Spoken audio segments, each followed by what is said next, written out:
اچھا سعد رسول صاحب، ایک تو ذوالفقار علی بھٹو جونیئر اور بلاول، اس پہ بھی تھوڑا سا کامنٹ کیجیے گا. اور دوسرا، یہ 90 روز کا ذکر آئے نا تو ضیاء الحق یاد آ جاتے ہیں. انہوں نے کہا تھا 90 روز میں انتخابات کرواؤں گا، پھر کہا گیا کہ 90 روز میں الیکشنز ہوں گے اسمبلیاں ٹوٹنے کے بعد. تو پاکستان کی عوام 90 روز سے ویسے ہی آج کل بڑا ڈرتی ہے، اوپر سے اب گنڈا پور صاحب نے بھی 90 روز دے دیے ہیں. تو آپ کو لگتا ہے کہ 90 روز بعد عمران خان صاحب رہا ہو جائیں گے؟ سب سے پہلے تو اطہر صاحب، یہ ضیاء الحق صاحب پہ روایت 90 روز والی نہیں رکی. آئین پاکستان بھی یاد آنا چاہیے، جس میں لکھا ہے کہ جب ایک اسمبلی ڈیزالو ہوگی تو اگلی اسمبلی 90 دن کے اندر اس کا الیکشن کر کے کانسٹیٹیوٹ کر دی جائے گی، جس کے اوپر سپریم کورٹ نے کہ ایک فل بینچ نے 5 ممبر بینچ نے فیصلہ دیا، جس کو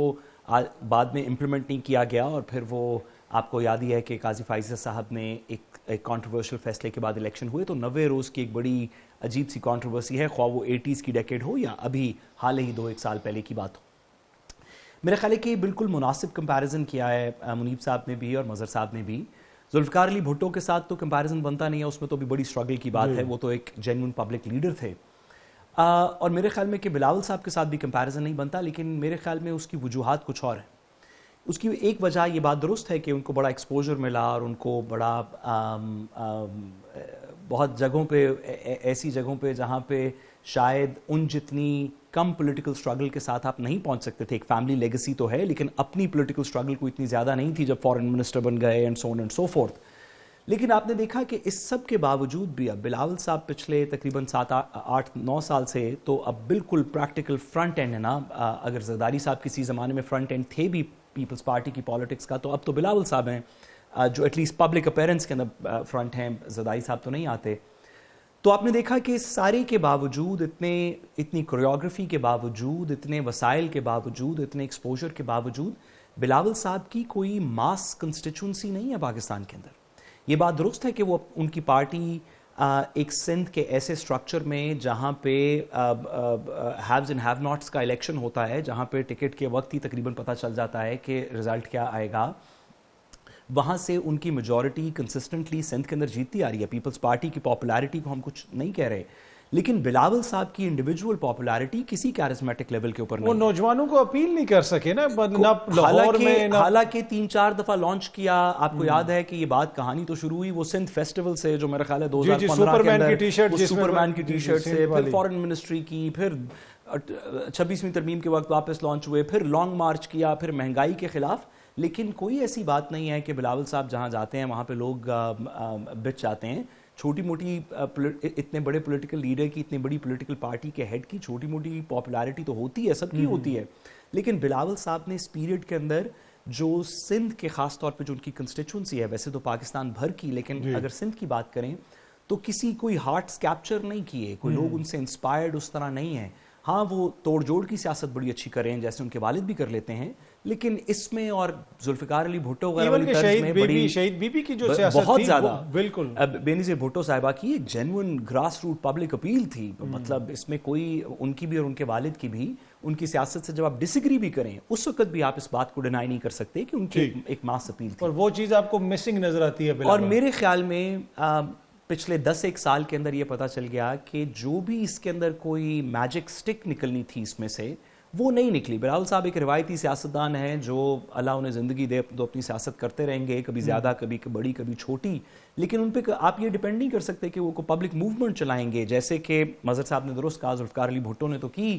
اور میں کہتا ہوں کہ ریسنٹلی بھی ہم نے دیکھی کہ سکسیسفل ہو ایک پبلک موومنٹ کی طرف بات چلی، جو اس کے بعد کوئی اس کی سیاسی، ابھی ہم اسی طرف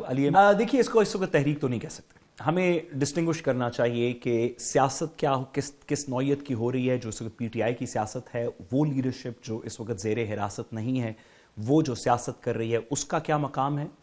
اور ایک جو جینوئن گریونسز ہیں لوگوں کی اس سسٹم کے ساتھ اس جن کا لوگوں کا خیال ہے کہ الیکشن منصفانہ طور پہ ڈیسائیڈ نہیں ہوا، لوگوں کا خیال ہے کہ عدالتی نظام کو بڑا کمزور کر دیا گیا، لوگ مہنگائی سے تنگ ہیں، دیگر چیزوں سے تنگ ہیں. جو جینوئن لوگوں کی گریونسز ہیں وہ کسی نہ کسی طریقے، اچھی یا بری وجہ کی وجہ سے عمران خان صاحب کی ریزسٹنس کے اندر امباڈی ہوتی ہیں. یہ آپ دیکھتے ہیں کہ لوگ جو کہ کسی وجہ سے سسٹم سے ناراض ہیں, جو پولیس سے ناراض ہے وہ بھی کہتا ہے کہ عمران خان کے ساتھ, وہ بھی اس گورنمنٹ کے خلاف اور اپوزیشن یعنی عمران خان کے ساتھ آواز اٹھانے کی کوشش کرتا ہے, جو عدالت سے نالا ہے وہ بھی یہی کرتا ہے, جو مہنگائی سے نالا ہے وہ بھی یہی کرتا ہے. اپوزیشن کی ایک یہ بات تو درست ہے کہ ایک پاپولیرٹی ہے, اور جتنے بھی انڈیپینڈنٹ سروس کروائے گئے انکلوڈنگ گیلپ, ان کے اندر جب پولیٹیکل پارٹیز کا کمپیریزن ہوا تو کوئی اس کے اندر شک نہیں کہ زیادہ majority who come majority who, P T I کو کنسسٹنٹلی ہم نے دیکھا کہ پولس میں میجورٹی ملی, اور اب تو گورنمنٹ کے لوگ بھی اس بات کو تقریباً تسلیم کرتے ہیں. سوال یہ ہے کہ وہ پاپولیرٹی جو لوگوں کے کمروں میں کوئی ٹی وی دیکھ رہا ہے, کوئی اپنے کام پہ بیٹھا ہوا ہے, کوئی دو لوگ بیٹھ کے چائے پی رہے ہیں, تو جو اپنی ڈسکشنز کے اندر جو سمپتھائز کرتے ہیں پاکستان تحریک انصاف کے ساتھ یا کم از کم اس گورنمنٹ کے ساتھ نہیں ہیں, وہ کیوں پی ٹی آئی کی اس لیڈرشپ کے پیچھے نہیں کھڑے ہونے کو تیار یا ان کے اوپر اعتبار نہیں کرتے کسی نہ کسی وجہ سے, جو اس وقت پابند سلاسل نہیں ہے. ہم نہیں بات کریں کہ وہ لوگ عمران خان پہ اعتبار نہیں کرتے, ہو سکتا ہے باہر ہوں تو کریں یا نہ کریں. بائی دا وے ہم یہ بھی بات نہیں کریں کہ اگر علی امین پہ اعتبار اس طرح نہیں کرتے, پر اس کی وجہ ہوگی نا باہر کسی پہ بھی. میں صرف ایک جملہ ساتھ پہلے کہتا چلوں کہ ہو سکتا ہے اگر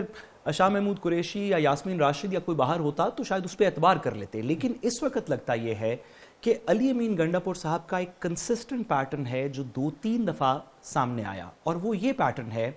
کہ جیسے ہی اس تحریک میں تھوڑی سی ہوا بھرتی ہے, جیسے ہی لوگ اپنے آپ کو آمادہ کرتے ہیں کہ ہم اپنا کام دھندا نوکری گھر بار چھوڑ کے تو ایک پروٹیسٹ میں کسی کاز کے لیے شامل ہونے کے لیے چلتے ہیں, خواہ وہ نومبر میں اسلام آباد میں آنے والی بات ہو جب 12 ضلعوں کے تھرو وہ 3 دن بعد کہیں کے پی کے اندر پہنچے, یا اس سے پہلے لاہور میں ہو جب وہ جلسہ گاہ تک پہنچ نہیں سکے تھے, یا اس سے پہلے پنڈی میں ہو جب وہ, یہ جتنی دفعہ بھی آپ دیکھیں تو نظر یہ آتا ہے کہ جب ایک دفعہ تحریک میں تھوڑی سی ہوا بھر جاتی ہے اور اس کو فائنل واٹر فال کی طرف لے کے جانا ہوتا ہے, تو علی امین گنڈاپور صاحب کسی نہ کسی وجہ سے کبھی مجبوری کہہ کے, کبھی 90 دن کہہ کے, کبھی 15 دن کہہ کے, کبھی اوورسیز کہہ کے, کبھی انسیز کہہ کے, جس بھی طریقے سے وہ اس کو ایک تھوڑی سی ٹائم لائن آگے لے جاتے ہیں, اور اگلی دفعہ جب لوگوں کو موبلائز کرنا پڑتا ہے, لوگ بھی تو اپنا کام گھر بار چھوڑ کے کسی وجہ سے یہاں تک آتے ہیں, تو جب اگلی دفعہ لوگوں کو موبلائز کرنا پڑتا ہے تو ایک شیر آیا والی کہانی شروع ہو گئی ہے, جس میں وہ لوگ جو جینوئنلی ان ڈیمانڈ سے سمپتھائز بھی کرتے ہوں گے وہ کہیں گے آپ نے پچھلی دفعہ بھی ہمیں خوار کیا تھا, اس سے پہلے بھی کیا تھا, ہم اگلی دفعہ آپ کے ساتھ چلنے کو تیار ہیں. اور دوسری اس کے اندر لاسٹ وجہ کہ فردر مور جب لوگ دیکھتے ہیں کہ جو ان کی جہاں پہ ان کی نظریں تھیں, عمران خان صاحب کی جو اپنی سٹیٹڈ بات تھی 5 اگست کی ابھی آپ نے بات کی کہ عاشورہ کے بعد ایک تحریک چلے گی, اگر باہر کی لیڈرشپ سب اکٹھی بیٹھ کے ایک ایسا فیصلہ کر دے پریس کانفرنس میں کہ ہم کوئی اور کام کرنا چاہتے ہیں, ہم 90 دن کا وقت دیں گے, ہم 5 اگست والی تحریک نہیں چلائیں گے, اور سارے بیٹھے ہوں اکٹھے, تو لوگوں کے شکوک و شبہات مزید ہو جاتے ہیں کہ ہم کیوں ان لوگوں کے پیچھے اپنی جان و مال ضائع کریں, اپنا وقت ضائع کریں, دیگر مسائل کریں, جب ان لوگوں کا اپنی لیڈرشپ کی آواز کے ساتھ ہی ہم آواز نہیں ہے, اور پہلے بھی جب ہم ان کے پیچھے نکلے تھے تو ہمیں کچھ نہیں ملا. یہ ایک سیریس سول سرچنگ کی مومنٹ ہے پی ٹی آئی کی اس لیڈرشپ کے لیے جو اس وقت باہر ہے. اگر اس کو کسی تحریک کا نام دینا پڑے گا تو ایک اس لیڈرشپ کے اندر آپ کو ایک لیڈر پک کرنا پڑے گا, دوسرا اس لیڈر کا عمران خان پہ کانفیڈنس ہونا پڑے گا, اور تیسرا اور سب سے ضروری اس لیڈر کو عوام سے پہلے قربانی دینی پڑے گی, وہ 12 ضلع کراس کر کے کے پی نہیں جا سکتا. ٹھیک ہے, باخبر رہنے کے لیے سنو نیوز کا یوٹیوب چینل سبسکرائب کریں اور بیل آئیکن پہ کلک کر دیں.